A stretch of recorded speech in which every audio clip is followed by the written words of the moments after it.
Hello guys, Stone here. The reason for today's rant is because the new Samsung Galaxy S7 and S7 Edge camera in reality sucks compared to the previous generation Samsung Galaxy S6, S6 Edge, Edge Plus and Note 5. And I'm gonna tell you why. Now, first of all, what they did was they improved certain bits and they kind of, intentionally screwed up other parts. So let's talk about that. First of all, what they did was they introduced the dual pixel technology, which basically is a new technology which lets more pixels to focus your image quicker and more efficient, which is fine. Absolutely no problems about that.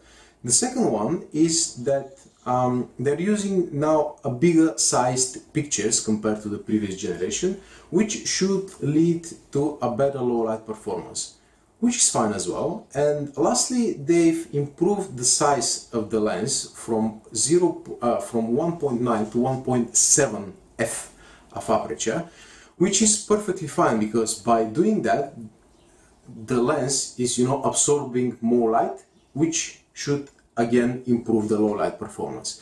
Now, what they screwed up is that they've intentionally brought the megapixel count from 16 to 12, which naturally leads to less detail in photos. Okay, they improve the sharpness a little bit to compensate for that, but it's really not the same, guys. And the major screw up for me is that from 16:9 aspect ratio, they brought the photos to 4:3, which is kind of iPhone standard. So the problem for me is that, and that's actually problem number one. I usually use my camera to capture nice, natural landscape photos, and with less megapixels and with, kind of boxy photos, I'm not gonna have the good results anymore.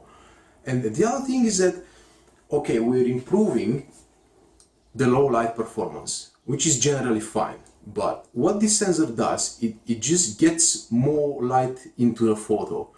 But sometimes you don't need more light, you need more detail, and you need to take a picture as you see through your eyes, not as your phone wants you to see it.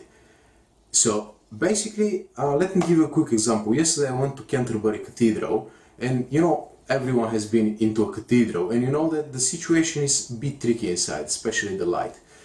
So I've got an LG G4, by the way, which I'm filming with at the moment, and the situation is a little bit similar. It gets way too much light, where actually this light is non-existent over there, which leads to completely unnatural photos, because I don't need more light. I need, to capture the scene exactly as I see it now through my eyes, not like my phone wants me to see it.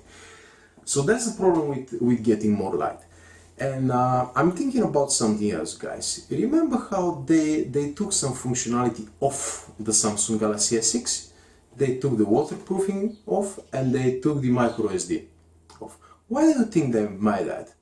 Because they left some room for improvement. Now they've brought these features back on the Galaxy S7 and everyone is happy. And now it may look like it's almost the perfect phone, and I'm saying almost, because can you imagine that? Bigger pixels, bigger aperture, and faster autofocus. On the previous generation camera, the 16 megapixel, which takes photos 16:9.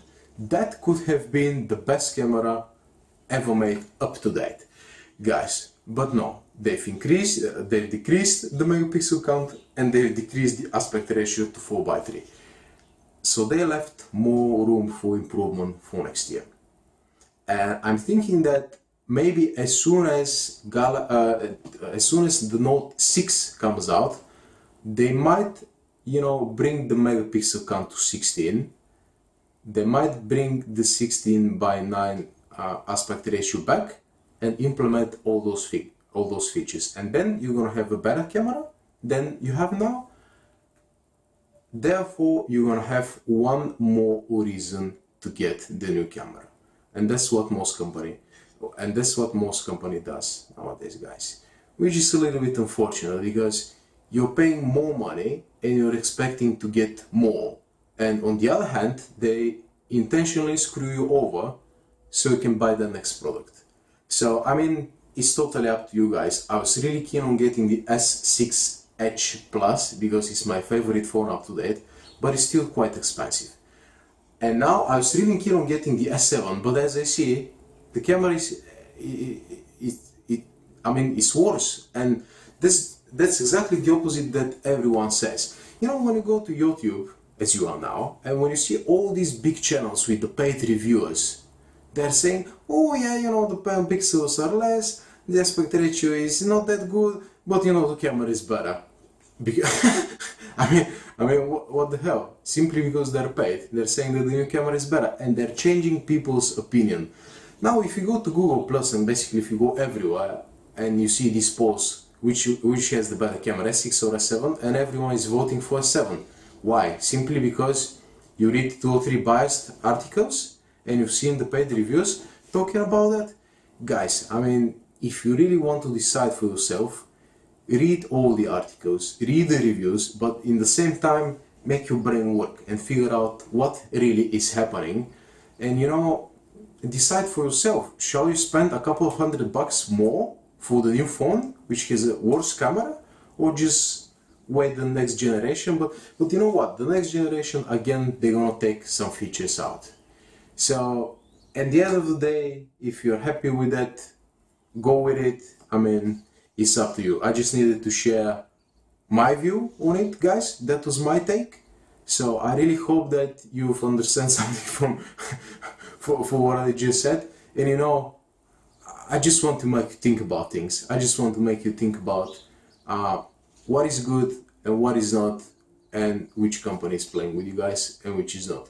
And by the way, the new G5, which everyone seems to hate for whatever reason, it has a second sensor, which is very, very wide angle. Think about that, guys. That might be the future. Adios.